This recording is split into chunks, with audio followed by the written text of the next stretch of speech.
আসসালামু আলাইকুম। Channel I কৃষি সংবাদে সবাইকে আমন্ত্রণ জানাচ্ছি। আমি আল আভি জাহান। এখনকার এই সংবাদ আয়োজন একই সঙ্গে চ্যানেল আই এর ইউটিউব চ্যানেলে এবং চ্যানেল আই এর ওটিটি প্ল্যাটফর্ম আইস্ক্রিনে লাইভ স্ট্রিম হচ্ছে। সাতক্ষীরা জেলায় চলতি মৌসুমে চিংড়ি ঘেরের আইলে ৮৭৫ হেক্টর জমিতে সবজি চাষ হয়েছে। নিচে মাছের চাষ হওয়ায় এই সবজির ক্ষেতে কোনো রকম বিষাক্ত সার বা কীটনাশক প্রয়োগ করা হয় না, ফলে সম্পূর্ণ বিষমুক্ত সবজি বাজারে সরবরাহ করা হচ্ছে। সাতক্ষীরা থেকে আবুল কালাম আজাদের তথ্য, ভিডিওচিত্রে আল মুকসিদের রিপোর্ট। সাতক্ষীরায় নোনা পানির চিংড়ির সাথে পাল্লা দিয়ে বাড়ছে মিঠা পানিতে সাদা মাছের চাষ, আর সেই সাথে ঘেরের আইলে বিভিন্ন ধরনের সবজির চাষ। মাছের ঘেরের আইলে পানির উপর বাঁশ, খুঁটি ও নেটের জাল দিয়ে মাচা বানিয়ে তাতে ফসল ফলাচ্ছেন চাষিরা।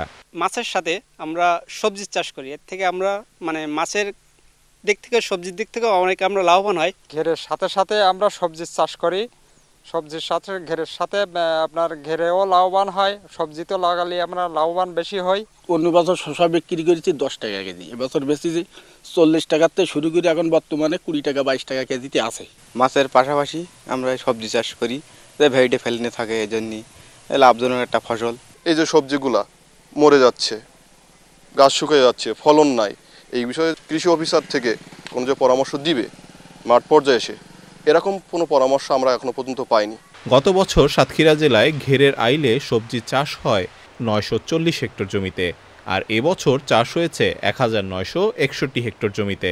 ঘেরের যে পাহাড়গুলো এখনো মানুষ এই সবজি চাষে আকৃষ্ট হয়নি, তাদেরকে আমরা উৎসাহিত করছি। আর এই ঘেরগুলো যদি ব্যবহৃত হয় তাহলে তাদের দুই দিক থেকে লাভ হবে। একদিকে তাদের যে লিজের মানিটা এই সবজি চাষ করেই পাবে, অতিরিক্ত আরও লাভ পাবে, আর ঘেরের মধ্যে তারা নিরাপদ মাছও চাষ করতে পারবে।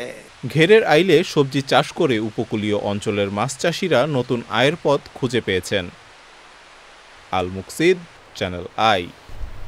লক্ষ্মীপুরে মানুষের সুস্বাস্থ্যের জন্য ফলিত পুষ্টি শীর্ষক সেমিনার হয়েছে। সেমিনারে প্রামাণ্যচিত্র সহ মূল প্রবন্ধ উপস্থাপন করেন বারটনের নোয়াখালীর ঊর্ধ্বতন বৈজ্ঞানিক কর্মকর্তা ডক্টর মোহাম্মদ নূর আলম সিদ্দিকী। আয়োজনে বক্তব্য দেন নোয়াখালী বিজ্ঞান ও প্রযুক্তি বিশ্ববিদ্যালয়ের খাদ্য প্রযুক্তি ও পুষ্টি বিজ্ঞান বিভাগের সহযোগী অধ্যাপক ডক্টর তৌহিদ হাসান, লক্ষ্মীপুর জেলা কৃষি অধিদপ্তরের ট্রেনিং অফিসার মঞ্জুরুল ইসলাম ও অন্যরা। ঝালকাঠিতে দারিদ্র্য বিমোচনের লক্ষ্যে স্বনির্ভর কর্মসূচির আওতায় অসহায় দরিদ্র নারী ও প্রতিবন্ধীদের ছাগল বিতরণ করা হয়েছে। প্রতিবন্ধী ও অটিজম বিদ্যালয়ে মাঠে 10টি পরিবারকে 2টি করে ছাগল বিতরণ করেন প্রধান অতিথি জেলা প্রশাসক আশরাফুর রহমান। অনুষ্ঠানে বিশেষ অতিথি ছিলেন উপজেলা নির্বাহী কর্মকর্তা ফারহানা ইয়াসমিন, প্রতিবন্ধী উন্নয়ন সংস্থা নির্বাহী পরিচালক ফয়সাল রহমান ও অন্যরা।